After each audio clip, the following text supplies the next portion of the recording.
നമസ്കാരം, good morning Keralam. ഒരു ദിവസം എത്ര വട്ടം നിങ്ങൾ വാട്സാപ്പിൽ നോക്കും? ചിന്തിച്ചിട്ടുണ്ടോ? ഞാൻ ഇന്നലെ വെറുതെ ഒന്ന് ചിന്തിച്ചു. സത്യമായിട്ട് പറഞ്ഞാൽ എനിക്കതിലൊരു കണക്കെടുക്കാനായിട്ട് സാധിച്ചില്ല.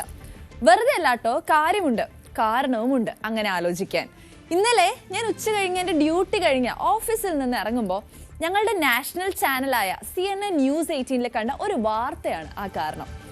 ഇന്ത്യയിൽ വാട്സാപ്പ് ഉപയോഗിക്കുന്നതിന് പ്രായപരിധി നിശ്ചയിക്കാൻ അല്ലെങ്കിൽ ഉപയോഗിക്കുന്നവരുടെ കുറഞ്ഞ പ്രായപരിധി ഉറപ്പാക്കാൻ നിയമം കൊണ്ടുവരാൻ പോവുകയാണ്. അതിന് മുന്നോടിയായി ജനനത്തീയതി ഉറപ്പാക്കുന്ന ഒരു ഫീച്ചർ അല്ലെങ്കിൽ ഒരു ടെസ്റ്റിംഗ് സിസ്റ്റം എന്നൊക്കെ വേണമെങ്കിൽ പറയാം. അത് വാട്സാപ്പ് പരീക്ഷിച്ചു കഴിഞ്ഞു. അതെ, ലോകത്തെ വാട്സാപ്പ് ജനസംഖ്യയിൽ നമ്മളാണ് ഏറ്റവും മുൻപിൽ, ഇന്ത്യക്കാർ തന്നെ. വാട്സാപ്പ് ഉപയോഗിക്കുന്നവരുടെ എണ്ണത്തിൽ ഇന്ത്യക്കാരെ കടത്തിവെട്ടാൻ തൽക്കാലം ആരും വളർന്നിട്ടില്ലെന്ന് തന്നെ ചുരുക്കം. ഇനി അത് എങ്ങനെയാണെന്നൊന്ന് നമുക്ക് നോക്കാം. കുറച്ച് ദിവസമായി ഇന്ത്യയിൽ മെറ്റ ഈ പണി തുടങ്ങിയിട്ട്. നമ്മളിൽ തന്നെ ചിലർക്കും ഇത് കിട്ടിക്കാണും താനും. എന്തായാലും എനിക്കിതുവരെ വന്നിട്ടില്ല. വന്നാലും കുഴപ്പമില്ല, കാരണം 21 വയസ്സ് എന്തായാലും കഴിഞ്ഞു. വോട്ട് അവകാശവും വേണമെങ്കിൽ ഒരു സ്ഥാനാർത്ഥിയാവാനുള്ള അവകാശവും ഒക്കെ എനിക്കുണ്ട്.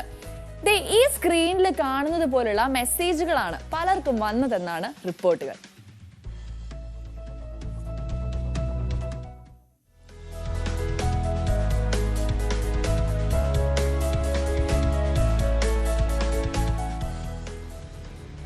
ആദ്യമൊന്നും ആർക്കും കാര്യം അങ്ങോട്ട് പിടിയിട്ടില്ല.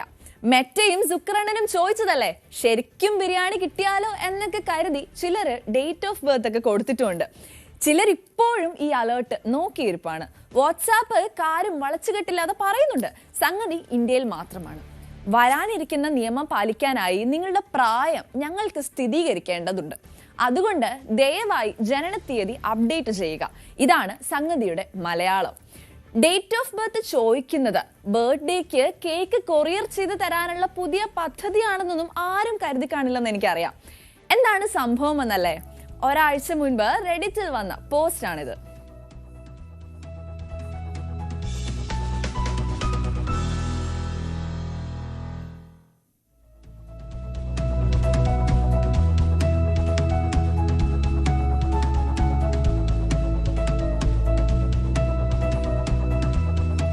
Digital personal data protection act, മലയാളത്തിലാക്കിയാൽ ഡിജിറ്റൽ സ്വകാര്യത വിവര സംരക്ഷണ നിയമം എന്നൊക്കെ പറയേണ്ടി വരും. എന്തെങ്കിലും ആട്ടെ, അങ്ങനെ ഒരു നിയമം ഇന്ത്യയിൽ വരാൻ പോവുകയാണ്. അതിന് മുന്നോടിയായി സ്വകാര്യത സംരക്ഷിക്കാൻ ഉപയോക്താക്കളുടെ വിവരങ്ങൾ സ്ഥിരീകരിക്കുന്നതിനുള്ള മാർഗമാണ് പരീക്ഷിച്ചതെന്നാണ് ഇന്നലെ ഇത് സംബന്ധിച്ച് വാട്സാപ്പ് ഔദ്യോഗികമായി സമ്മതിച്ചത്. 18 വയസ്സിൽ താഴെയുള്ള കുട്ടികളുടെ വ്യക്തിഗത വിവരങ്ങൾ സംരക്ഷിക്കുന്നതിനും വിവരങ്ങൾ കൈകാര്യം ചെയ്യുന്നതിനും ഒരു സംവിധാനം തയ്യാറാക്കേണ്ടതുണ്ടെന്നും വാട്സാപ്പിന്റെ വിശദീകരണത്തിലുണ്ട്. പല രാജ്യങ്ങളിലും 16 വയസ്സിന് താഴെയുള്ള കുട്ടികൾക്ക് സോഷ്യൽ മീഡിയ ഉപയോഗം വിലക്കിയിട്ടുണ്ട്. സമാനമായ ഒന്നാണ് ഇന്ത്യയിലും വരാനിരിക്കുന്നത്. 18 വയസ്സിൽ താഴെയുള്ള കുട്ടികളുടെ വ്യക്തി വിവരങ്ങൾ ശേഖരിക്കുന്നതിനും കൈകാര്യം ചെയ്യുന്നതിനും മാതാപിതാക്കളുടെ അല്ലെങ്കിൽ രക്ഷിതാക്കളുടെ അനുമതി നിർബന്ധമാക്കും. കുട്ടികളെ ലക്ഷ്യമിട്ടുള്ള പരസ്യങ്ങളും ട്രാക്കിങ്ങും ഒക്കെ തുടങ്ങിയവയെല്ലാം തടയുന്ന ഒരു സംഭവം ഇതിനോടൊപ്പം തന്നെ വരും. ഇതൊക്കെയാണ് നിയമം നടപ്പാക്കുമ്പോൾ നമ്മുടെ രാജ്യത്ത് സംഭവിക്കുക. അതിനുള്ള മുന്നൊരുക്കമാണ് വാട്സാപ്പ് നടത്തിയത്. നമുക്ക് കുറ്റം പറയാനാകില്ല. വരും ദിവസങ്ങളിൽ ഇന്ത്യയിൽ, അതായത് +91 എന്ന രാജ്യാന്തര കോഡിൽ തുടങ്ങുന്ന എല്ലാവർക്കും ഡേറ്റ് ഓഫ് ബർത്ത് ചോദിച്ചുകൊണ്ടുള്ള പോപ്പപ്പ് കിട്ടും. ആരും വിഷമിക്കേണ്ട, കൃത്യമായി അത് കൊടുക്കണം എന്നാണ് എനിക്ക് എല്ലാവരോടുള്ള ഒരു അഭ്യർത്ഥന. കാരണം കഴിഞ്ഞ ദിവസം ടെലിഗ്രാമിനെ ആപ്പിൾ ആപ്പ് സ്റ്റോറിൽ നിന്നും വലിച്ച് ദൂരെ എറിഞ്ഞതൊക്കെ ഓർമ്മയുണ്ടല്ലോ അല്ലെ? ടെലിഗ്രാം ഇല്ലെങ്കിൽ നമുക്ക് കുഴപ്പമില്ല, പക്ഷെ വാട്സാപ്പ് പോയാൽ കാര്യമാകും. അതുകൊണ്ട് ഈ നിയമത്തെ നമുക്ക് അനുസരിക്കാം. വാട്സാപ്പ് ചോദിക്കുന്നതിന് ശരിയായ ഉത്തരം നൽകാം. അപ്പോൾ വാട്സാപ്പിൽ നോക്കിയിരിക്കുന്നവർക്കും TV കണ്ടും കേട്ടും ഇരിക്കുന്നവർക്കും TV വെച്ച് അടുക്കള തിരക്കുകളിൽ തിരക്കിട്ടോടുന്ന എല്ലാവർക്കും super good morning. Achayans gold presents newsy മോർണിംഗിലേക്ക് എൻ്റെ എല്ലാ പ്രിയ പ്രേക്ഷകർക്കും വീണ്ടും സ്വാഗതം. മഴയായിരുന്നു ഇത്രയും ദിവസവും. അത്ര സന്തോഷത്തോടെയൊന്നുമല്ല നമ്മൾ ദിവസം തുടങ്ങിയിരുന്നത്. ഇന്നെന്തായാലും മഴയ്ക്ക് ചെറിയ ശമനമുണ്ടെന്നാണ് ഇപ്പോഴത്തെ റിപ്പോർട്ടുകൾ പുറത്തു വരുന്നത്. എല്ലാം നമുക്ക് വിശദമായി തന്നെ നോക്കാം. ആദ്യം പോകാം തലക്കെട്ടുകളിലേക്ക്.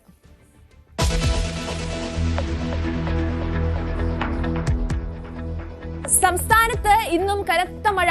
7 ജില്ലകളിൽ തീവ്ര മഴ മുന്നറിയിപ്പ്. മറ്റു ജില്ലകളിൽ ശക്തമായ ഒറ്റപ്പെട്ട മഴയെന്നും കാലാവസ്ഥാ വകുപ്പ്. 8 ജില്ലകളിൽ വിദ്യാഭ്യാസ സ്ഥാപനങ്ങൾക്ക് അവധി.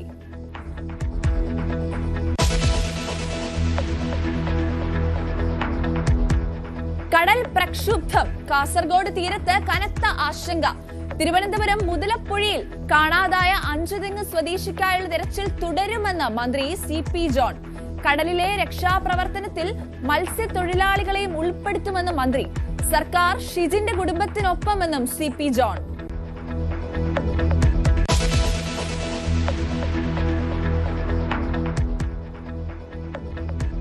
പോലീസിനെ വട്ടം കറക്കി അർജുനായങ്കി. സമൂഹ മാധ്യമങ്ങളിൽ പരിഹാസ പോസ്റ്റുകളും വെല്ലുവിളിയും. കേസ് നടത്തിപ്പിന് സഹായം അഭ്യർത്ഥിച്ച് QR കോഡ് പോസ്റ്റ് ചെയ്ത ആയങ്കി. സംസ്ഥാനം കടന്നോ എന്ന് സംശയം.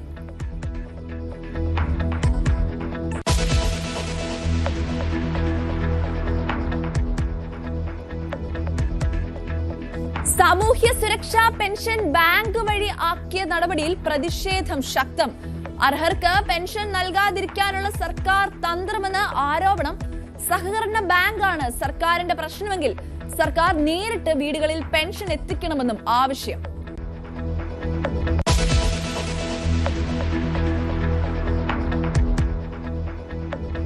മുല്ലപ്പെരിയാർ അണക്കെട്ട് ഇന്ന് തുറക്കും.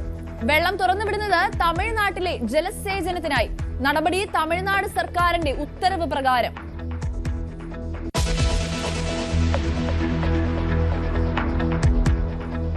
പശ്ചിമേഷ്യൻ സമാധാനത്തിൽ അനിശ്ചിതത്വം.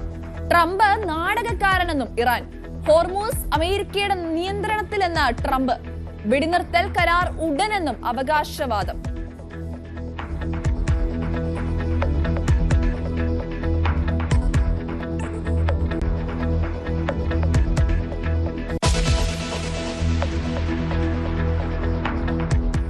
അച്ചാൻസ് ഗോൾഡ് പ്രസൻസ് ന്യൂസി മോർണിംഗിൽ ഇനി വാർത്തകൾ വിശദമായി. സംസ്ഥാനത്ത് ഇന്നും പരക്കെ മഴയ്ക്ക് സാധ്യതയുണ്ട്. 7 ജില്ലകളിൽ ഓറഞ്ച് അലർട്ട് പ്രഖ്യാപിച്ചിട്ടുണ്ട്. പത്തനംതിട്ട, കോട്ടയം, ആലപ്പുഴ, തൃശൂർ, കോഴിക്കോട്, വയനാട്, കണ്ണൂർ, കാസർഗോഡ് ജില്ലകളിൽ വിദ്യാഭ്യാസ സ്ഥാപനങ്ങൾക്ക് അവധി പ്രഖ്യാപിച്ചിട്ടുണ്ട്. വയനാട്, മാനന്തവാടി, തവിഞ്ഞാൽ ഭാഗങ്ങളിൽ ഇന്നലെ ഇടതടവില്ലാതെ മഴ പെയ്തത് മൂലം താഴ്ന്ന പ്രദേശങ്ങളിൽ വെള്ളം കയറിയ ഒരു സാഹചര്യം കൂടിയുണ്ട്. തവിഞ്ഞാൽ 34 നടുവട്ടം ഉന്നതിയുടെ ഭാഗത്ത് വെള്ളം കയറി. ജനങ്ങൾ ജാഗ്രത പാലിക്കണമെന്ന് നിർദ്ദേശം നൽകിയിട്ടുണ്ട്. മഴ ശക്തമായി തുടരുന്നതിനാലും പാൽച്ചുരത്തിൽ മണ്ണിടിച്ചിൽ ഭീഷണി ഉള്ളതിനാലും ബോയ്സ് ടൗൺ പാൽച്ചുരം റോഡിലൂടെയുള്ള രാത്രി ഗതാഗതത്തിന് ജില്ലാ കളക്ടർ DR മേഘശ്രീ നിയന്ത്രണം ഏർപ്പെടുത്തി. ചുരത്തിലൂടെയുള്ള അത്യാവശ്യമല്ലാത്ത യാത്രകൾ ഒഴിവാക്കണമെന്നും കളക്ടർ അറിയിച്ചു.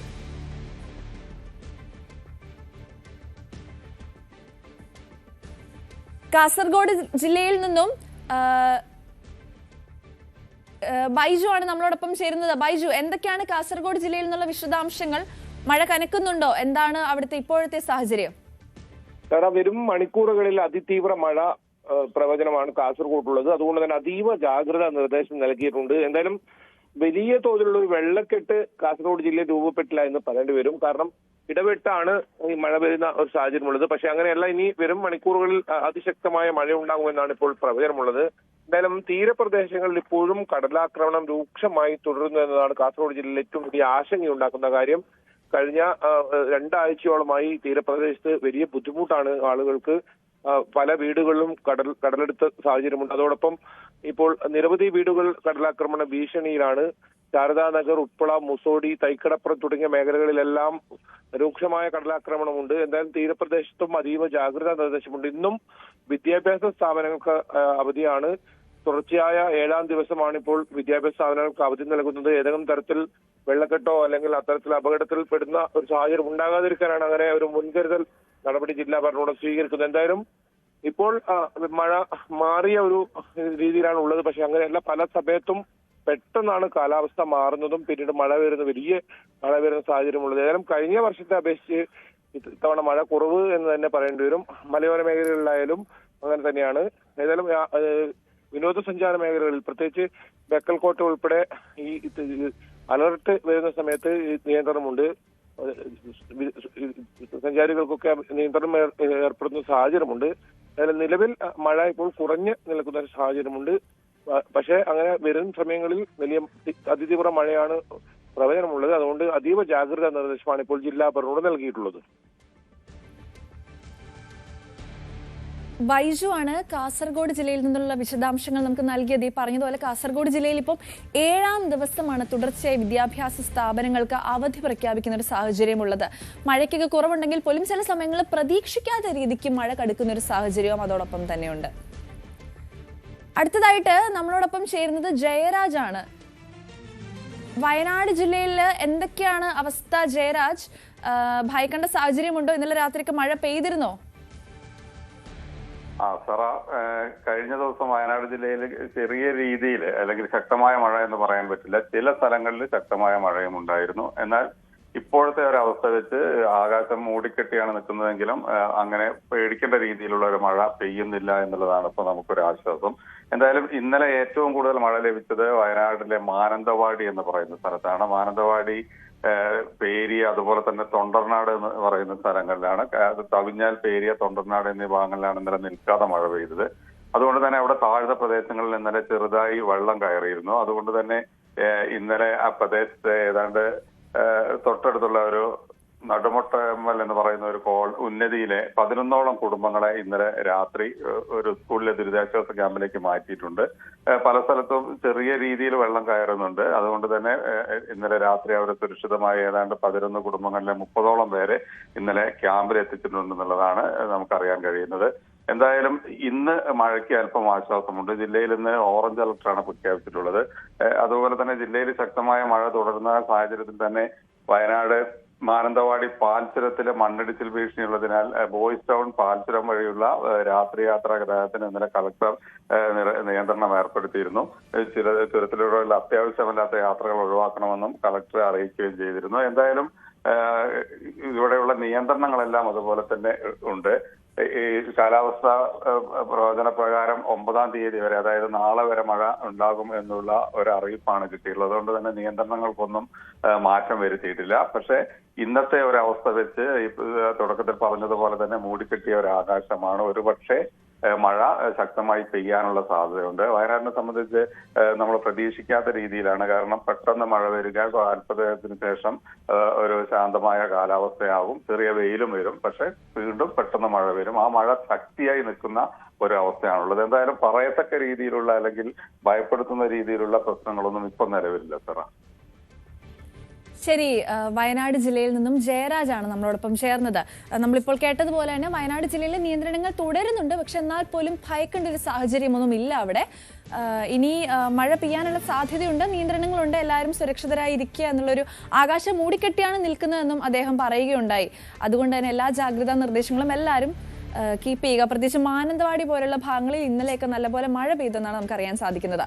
അടുത്തത് മലപ്പുറം ജില്ലയിൽ നിന്നൊരു വാർത്ത. മലപ്പുറം ഏറനാട് താലൂക്കിലെ പാണക്കാട് വില്ലേജിൽ എടായിപ്പാലം മുതൽ കാരാത്തോട് സ്കൂൾ ജംഗ്ഷൻ വരെയുള്ള പാതയിൽ മണ്ണിടിച്ചിൽ ഭീഷണിയെ തുടർന്ന് ജില്ലാ ദുരന്ത നിവാരണ അതോറിറ്റി യാത്രാ നിരോധനം ഏർപ്പെടുത്തിയിട്ടുണ്ട്.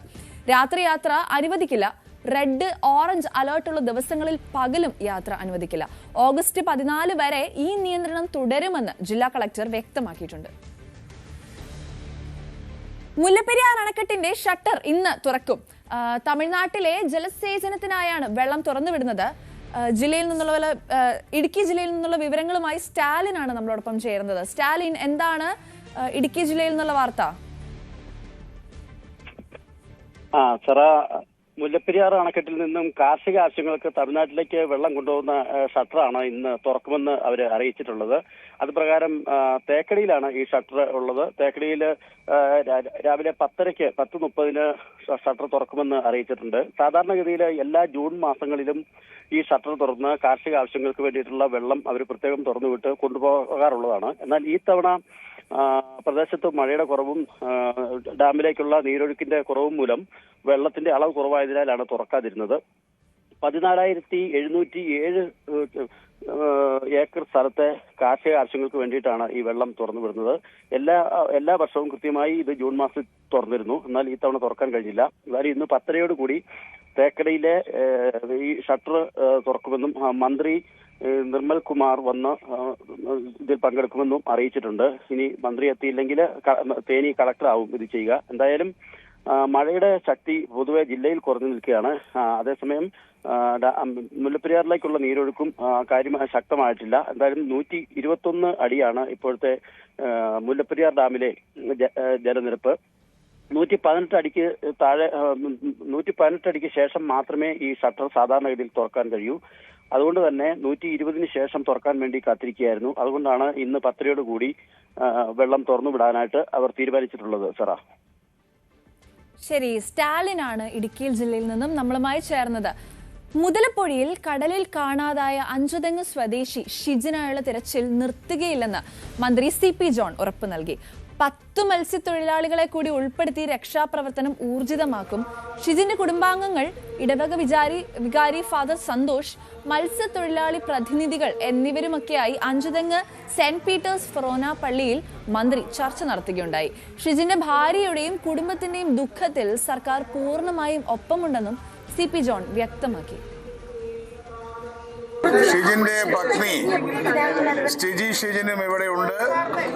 അവരെല്ലാമായിട്ട് ഞങ്ങൾ സംസാരിക്കുമ്പോൾ നമ്മുടെ ഡെപ്യൂട്ടി കളക്ടറും ഞങ്ങളോടൊപ്പം ഉണ്ടായിരുന്നു. അതേപോലെ തന്നെ ഫിഷറീസ് ഡയറക്ടർ നമ്മോട് എത്തിച്ചേർന്നു. ഇവിടുത്തെ DD, ഫിഷറീസിന്റെ DD ഇവിടെ ഉണ്ടായിരുന്നു.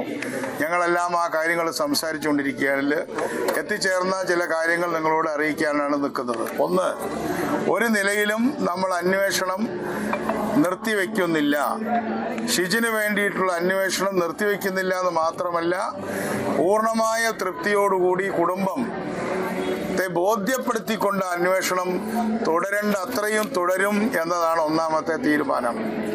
അതിനുവേണ്ടി കേവലം ഉദ്യോഗസ്ഥന്മാരെ മാത്രമല്ല, കടൽപ്പണി അറിയുന്ന, പ്രത്യേകിച്ചും മുതലപ്പൊഴിയിലെ കടൽ മനസ്സിലാക്കിയിട്ടുള്ള, നല്ല കഴിവും ധൈര്യവും പ്രാപ്തിയുമുള്ള മത്സ്യത്തൊഴിലാളികളിൽ നിന്നും 10 പേരെ ബഹുമാനപ്പെട്ട അച്ഛനിവിടെ സെലക്ട് ചെയ്ത്, നിങ്ങൾ പറയുന്നതനുസരിച്ച് സെലക്ട് ചെയ്ത് തരുമ്പോൾ അവരെ കൂടി ഈ തെരച്ചിലിൽ നിങ്ങളുടെ പ്രതിനിധികളെന്നുള്ള നിലയിലും മറ്റേത് തെരച്ചിൽക്കാരെക്കാളും മിടുക്കന്മാരെന്നുള്ള നിലയിലും അവരെ താൽക്കാലികമായി കളക്ടറേറ്റിന്റെ രക്ഷാപ്രവർത്തനത്തിന്റെ ഭാഗമാക്കി മാറ്റും. അല്ലാതെ അവരെ കേവലമായിട്ട് അന്വേഷിക്കാൻ മാത്രം വിടുകയല്ല. അതിതീവ്ര മഴ മുന്നറിയിപ്പുള്ള കാസർഗോഡ് ജില്ലയിലെ തീരപ്രദേശങ്ങളിൽ കനത്ത ആശങ്ക തുടരുകയാണ്. വരും ദിവസങ്ങളിലും മഴ കനത്താൽ തീരശോഷണത്തിനൊപ്പം നിരവധി വീടുകൾക്കും അത് ഭീഷണിയാകും. മലയോര മേഖലകളിലും തീരപ്രദേശങ്ങളിലും ജില്ലാ ഭരണകൂടം അതീവ ജാഗ്രതാ നിർദ്ദേശം നൽകിയിട്ടുണ്ട്. കാസർഗോഡ് ജില്ലയിൽ തീരശോഷണം ഏറ്റവും കൂടുതലുള്ളത് ജമ്മ കടപ്പുറത്താണ്. അവിടെയാണ് ഇപ്പോൾ നമ്മളുള്ളത്. വലിയ തോതിൽ ഇവിടെ കടൽ കരയിലേക്ക് കയറി വരുന്ന സാഹചര്യമുണ്ട്. കടൽ ഭിത്തി പോലും ഇവിടെ തകരുന്ന സാഹചര്യമാണ്. എന്തായാലും വലിയ ആശങ്കയോടെയാണ് ഇവിടെ ആളുകൾ കഴിയുന്നത്. ഇതോടൊപ്പം വലിയ പറമ്പിലും വലിയ തോതിലുള്ള കടലേറ്റമുണ്ട്. അതോടൊപ്പം ഉപ്പള, മുസോടി തുടങ്ങിയ പ്രദേശങ്ങളിലെല്ലാം വലിയ കടൽക്ഷോഭമാണ്. കഴിഞ്ഞ നാളുകളിലൊന്നും, കഴിഞ്ഞ കാലവർഷത്തിലൊന്നും കാണാത്ത രീതിയിൽ ഇത്തവണ ഈ കടൽക്ഷോഭം രൂക്ഷമായത് വലിയ ആശങ്കയ്ക്കിടയാക്കിയിട്ടുണ്ട്. ഏതായാലും ഈ കാലവർഷം ആരംഭിച്ചത് മുതൽ തീരപ്രദേശത്തുള്ളവർക്ക് വലിയ ആശങ്കയാണ്. ഇവിടെയുള്ള പലരും ഇപ്പോൾ അവരുടെ ബന്ധുവീടുകളിലേക്ക് മാറി താമസിച്ചു കഴിഞ്ഞു. എന്തായാലും വരും ദിവസങ്ങളിലും കടലാക്രമണം ശക്തമായിരിക്കുമെന്നാണ് കാലാവസ്ഥാ പ്രവചനമുള്ളത്. നമ്മോടൊപ്പം ഇവിടുത്തെ മെമ്പർ തന്നെ ചേരുന്നു, വേണുമാഷ് ചേരുന്നു. വേണുമാഷ്, എന്താണ് ഇപ്പോൾ ഇവിടുത്തെ ഒരു അവസ്ഥ? വലിയ തീരശോഷണമാണോ സംഭവിച്ചില്ല? എന്താണ് നിലവിലെ അവസ്ഥ? കാസർഗോഡ് ജില്ലയിലെ പുതുമ ഗ്രാമപഞ്ചായത്തിൽ ഉൾപ്പെട്ട 23-ാം വാർഡ് അംബികാനഗർ ഉൾപ്പെട്ട ഒരു പ്രദേശമാണ് ജന്മ കടപ്പുറം ബീച്ച് എന്ന് പറയുന്നത്. അപ്പോൾ എനിക്ക് തോന്നുന്നത് കാസർഗോഡ് ജില്ലയിലെ ഇത്രയും ദൈർഘ്യമേറിയ ഒരു കടൽ തീരം കടൽക്ഷോഭത്തിന് ഇരയാവുന്നത് മറ്റെങ്ങും കാണാനുണ്ടാവില്ല എന്നാണ് എൻ്റെ ഒരു വിശ്വാസം. അത്രയും നീളത്തിലാണ് കടൽക്ഷോഭം നേരിടുന്നത്. ഇപ്പോൾ കഴിഞ്ഞ കുറേ വർഷമായിട്ട് കടലിങ്ങനെ കയറി വരികയാണ്. തീരം ഇല്ലാണ്ടായിക്കൊണ്ടിരിക്കുന്നു. സമീപഭാവിയിൽ തന്നെ ഈ തീരദേശവാസികളൊക്കെ ഇവിടുന്ന് താമസം മാറ്റേണ്ട ഒരവസ്ഥ വരും എന്നാണ് തോന്നുന്നത്. ധാരാളം വസ്തുക്കൾ അവരെ നഷ്ടപ്പെട്ടു, തെങ്ങുകൾ നഷ്ടപ്പെട്ടു, 2-3 വീടുകൾ അപകട ഭീഷണിയിലാണ്. ഏത് നേരവും കടലെടുക്കാം എന്നുള്ള ഭീതിയിലാണ് അവർ കഴിയുന്നത്. അപ്പോൾ നമ്മൾ വേണ്ടപ്പെട്ടവരൊക്കെ കലക്ടറെ ബന്ധപ്പെട്ടിരുന്നു, അദ്ദേഹം സന്ദർശിച്ചിരുന്നു.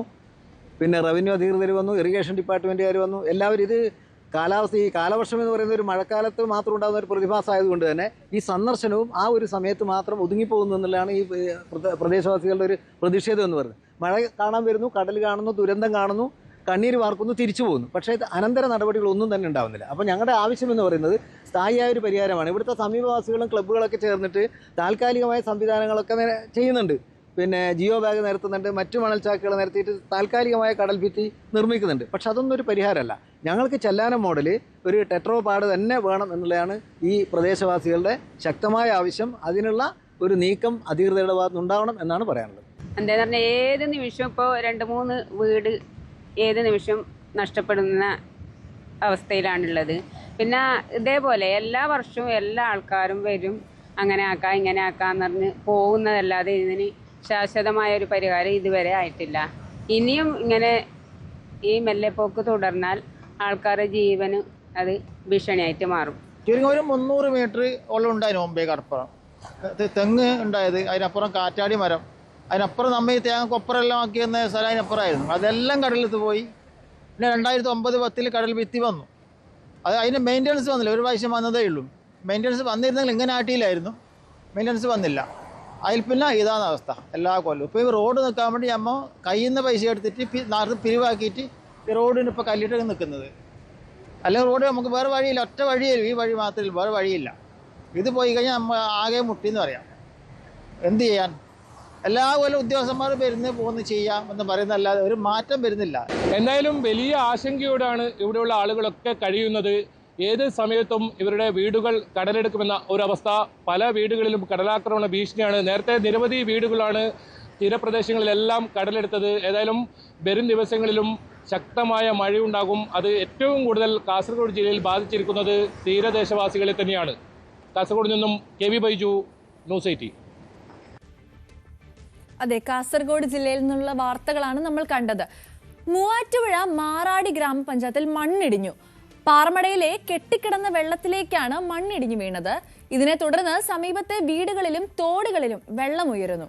ഇന്ന് ജനപ്രതിനിധികളും റവന്യൂ ഉദ്യോഗസ്ഥരും ജിയോളജി വകുപ്പ് ഉദ്യോഗസ്ഥരും ഉൾപ്പെടെയുള്ളവർ സ്ഥലത്ത് പരിശോധന നടത്തി പാറമട നികത്തുന്നതിന് തീരുമാനിച്ചിരുന്നു. ഇതിന് പുറകെയാണ് കൂറ്റൻ മൺകൂന ഒന്നടങ്കം ഇതേ വെള്ളത്തിലേക്ക് പതിക്കുന്നൊരു സാഹചര്യം ഉണ്ടായത്.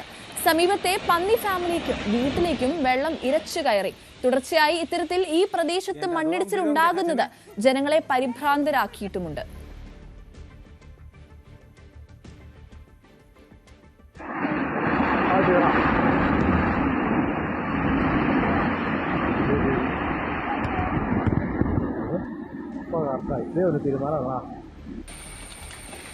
ഇവിടെ നിൽക്കണ ഡേഞ്ചറാന്ന് തോന്നുന്നു. എങ്ങനെയാണെന്ന് അറിയാൻ പാടില്ല. കുറച്ച് നീങ്ങി നിൽക്കാം. ഓരുമാണ്.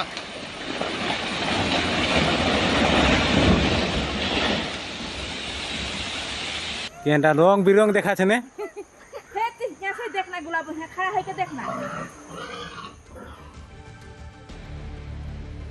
സമൂഹ മാധ്യമങ്ങളിൽ പരിഹാസ പോസ്റ്റുകളും വെല്ലുവിളിയുമായി പോലീസിനെ വട്ടം കറക്കി അർജുനായങ്കിയെ ഇനിയും പിടികൂടാനായിട്ടില്ല. അർജുനായങ്കി കാറിൽ പാലിയേക്കര ടോൾ പ്ലാസ കടന്നു പോകുന്ന ദൃശ്യങ്ങളും പുറത്തു വന്നിരുന്നു. വടക്കുംനാഥ ക്ഷേത്ര മൈതാനത്ത് ഉണ്ടെന്ന് അവകാശപ്പെട്ട് അർജുനായങ്കി സമൂഹ മാധ്യമത്തിൽ പോസ്റ്റ് ഇട്ടിരുന്നു. ഇവിടെ നിന്ന് അർജുന്റെ സഹോദരനെ പോലീസ് കസ്റ്റഡിയിൽ എടുത്തിരുന്നു. കേസ് നടത്തിപ്പിന് സഹായം അഭ്യർത്ഥിച്ച് QR കോഡ് ഉൾപ്പെടെ പോസ്റ്റും അർജുനായങ്കി പങ്കുവച്ചിരുന്നു. അർജുനായങ്കിയെ പിന്തുണച്ച് ആകാശ തില്ലങ്കേരിയും രംഗത്തെത്തി. ഇതുമായിട്ടുള്ള കൂടുതൽ വിശദാംശങ്ങളുമായി നവമിയാണ് നമ്മളോടൊപ്പം ചേർന്നത്. നവമി, അർജുനായങ്കിയുടെ ഭാഗത്തുനിന്ന് ഭയങ്കര മാസ് ഡയലോഗ്സ് ഒക്കെയാണ് സോഷ്യൽ മീഡിയയിൽ വെല്ലുവിളിയായിട്ട് ഉയർന്നുകൊണ്ടിരിക്കുന്നത്. അദ്ദേഹത്തിന്റെ സഹോദരനെയും സുഹൃത്തിനെയും ഒക്കെ അറസ്റ്റ് ചെയ്യുന്നൊരു സാഹചര്യവും ഉണ്ടായി. എന്നാൽ അദ്ദേഹത്തെ പറ്റിയുള്ള എന്തെങ്കിലും സൂചന കിട്ടിയതായിട്ടുള്ള വാർത്തകളുണ്ടോ?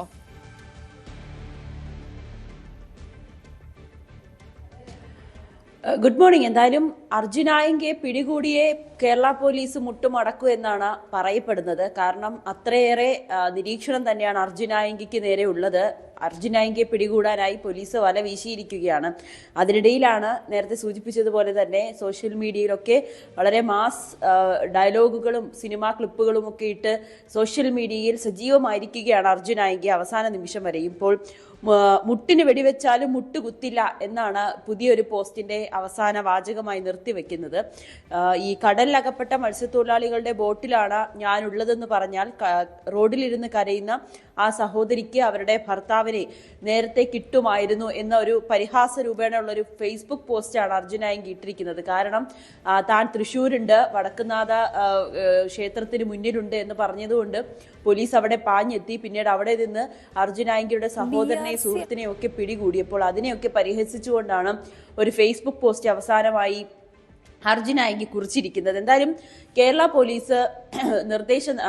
പോലീസിന് നൽകിയിരിക്കുന്ന നിർദ്ദേശം അർജുനായങ്കിയെ കണ്ടുകിട്ടിയാൽ വെടിവെക്കാൻ തന്നെയാണ്, മുട്ടിന് താഴെ വെടിവെക്കുക എന്ന് തന്നെയാണ്. ഒപ്പം ഈ അപകടകരമായിട്ടുള്ള രീതിയിലല്ലാതെ വാഹനം ചേസ് ചെയ്ത് അർജുനായങ്കിയെ പിടികൂടാനും ഒക്കെ നിർദ്ദേശം നൽകിയിട്ടുണ്ട്. അങ്ങനെ തുടർച്ചയായി അർജുനായങ്കി സമൂഹ മാധ്യമങ്ങളിലൂടെ ഇങ്ങനെ പോലീസിനെ വെല്ലുവിളിച്ചും കോതമംഗലം ഊന്നുങ്കൽ CA ഒക്കെ വെല്ലുവിളിച്ചും ഭീഷണിപ്പെടുത്തിയും അവരെ വധിക്കുമെന്ന തരത്തിലുള്ള പല പോസ്റ്റുകളും ഓഡിയോ ക്ലിപ്പുകളും ഒക്കെ പുറത്തു വന്നിരുന്നു. ഇതിന് പിന്നാലെയാണ് അർജുനായങ്കിയെ പിടികൂടാനായിട്ട് കേരള പോലീസിന് ആഭ്യന്തരമന്ത്രി നിർദ്ദേശം നൽകുകയും ചെയ്തിരിക്കുന്നത്. നമുക്കറിയാം ഈ തുടക്കം ഈ മെയ് 6-നായിരുന്നു അർജുനായങ്കിയും സുഹൃത്തുക്കളും ഒക്കെ കോതമംഗലത്തെ ഒരു റിസോർട്ടിൽ വെച്ച് അവര് ഒത്തുകൂടുകയും അവിടെ ഒരു കല്യാണത്തിന്റെ ഭാഗമായാണ് അർജുനായങ്കി അവിടെ എത്തിയത്.